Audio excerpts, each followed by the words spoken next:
The following is from a 3-part entry highlighting the game Radical Rabbit Stew. Enjoy.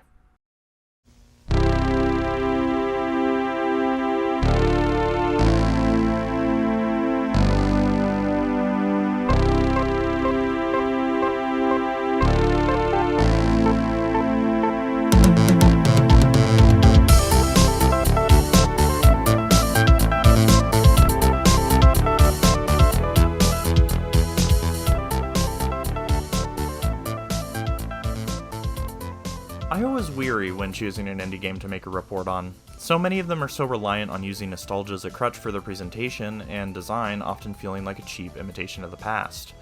I wanted to play something unique to its own, but games I chose were either too lengthy, Earthlock and Bloodstain, or just not interesting enough to write about. Skatebird. I could have picked a shovelware or bad indie game on purpose, but I've decided to spare myself the pain.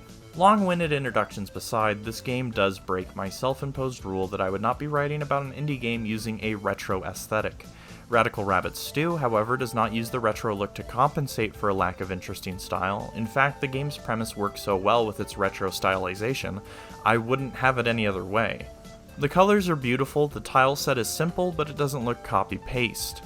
The game's 3 major worlds are varied and well-designed, everything is just a treat to look at, especially all the different character sprites. The game's story is relayed to the player through a rabbit pulling different monochrome stills into center frame, almost like an old presentation.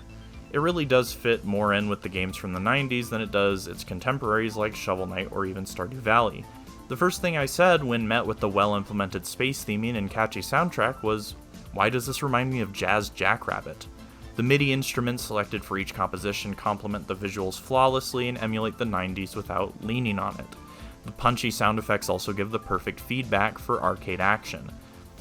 It is its own game, but Radical Rabbit Stew still wears its influences on its sleeve, and this isn't a bad thing, thank goodness. Frankly, all it does is add to the arcade fun.